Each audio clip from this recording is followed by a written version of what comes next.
Coba tebak, semangkuk nasi putih 150 gram itu setara berapa sendok teh gula?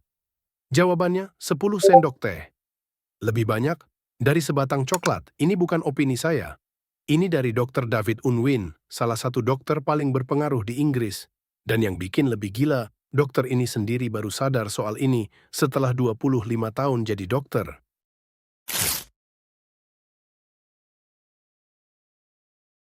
Oke, sebelum kaget lebih jauh, kita harus paham dulu satu konsep dasar ini. Karena semuanya bermula dari sini.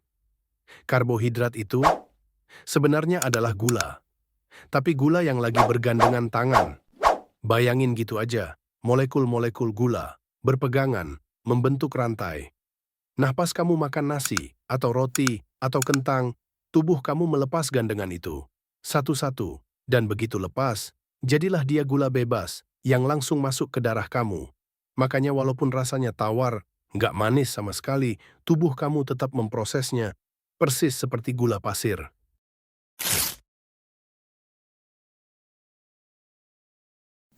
Sekarang, kenapa ini masalah? Ini bagian pentingnya. Setiap kali gula masuk ke darah, tubuh kamu kirim hormon namanya insulin. Tugasnya, mendorong gula itu keluar dari darah, masuk ke sel, buat dijadiin energi. Tapi kalau kamu makan karbohidrat lebih banyak dari yang kamu bakar, gula itu nggak hilang.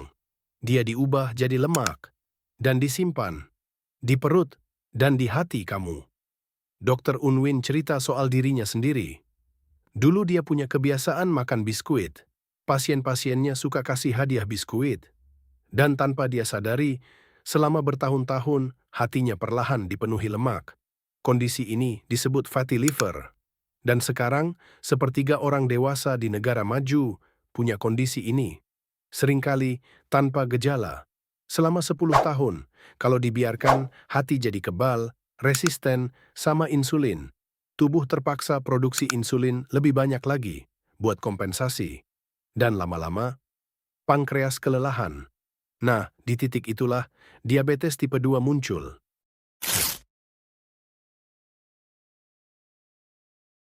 Ada satu pasien yang jadi titik balik buat Dr. Unwin. Seorang wanita datang ke kliniknya, marah, karena dia berhenti minum obat diabetes tanpa izin dokter. Tapi anehnya, gula darahnya justru normal. Dia bilang ke dokternya, "Kamu pernah nggak, sekalipun, bilang ke saya kalau roti itu gula, kalau nasi itu gula?"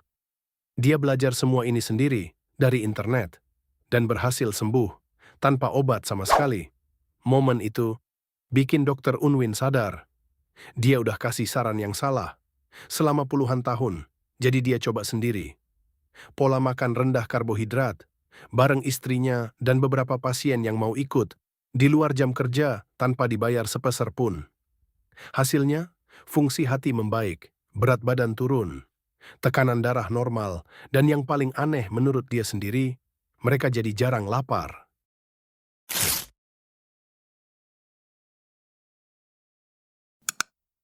Sekarang, setelah 13 tahun mempraktikkan ini di klinik, ini datanya. Orang yang masih di tahap pradiabetes dan mau kurangi karbohidrat, 93% gula darahnya kembali normal. Tapi kalau nunggu sampai udah kena diabetes tipe 2, peluangnya turun, jadi 73%. Tunggu 5 tahun lagi, peluangnya cuma 50%. Jadi semakin lama kamu nunda, semakin kecil peluang kamu buat sembuh tanpa obat. Dan ini yang lebih serius, gula darah tinggi dalam jangka panjang dikaitkan sama risiko kanker yang lebih tinggi. Minum 100 ml minuman manis saja tiap hari dikaitkan sama kenaikan risiko kanker hampir 20%. Karena insulin yang terus-menerus tinggi bisa menghambat proses alami tubuh buat menghancurkan sel-sel yang rusak.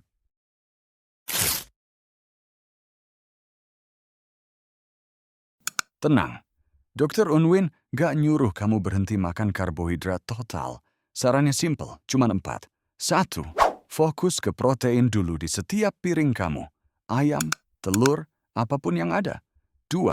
Tambah sayur hijau, dibikin enak pakai mentega atau minyak zaitun. 3. Baca label makanan.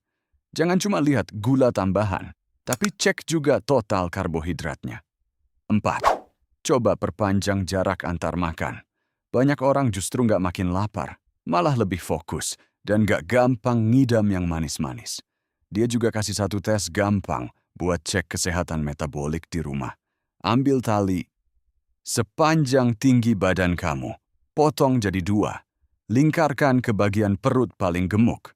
Kalau nggak muat, itu tanda peringatan karena lemak di perut jauh lebih berbahaya dibanding lemak di lengan atau kaki.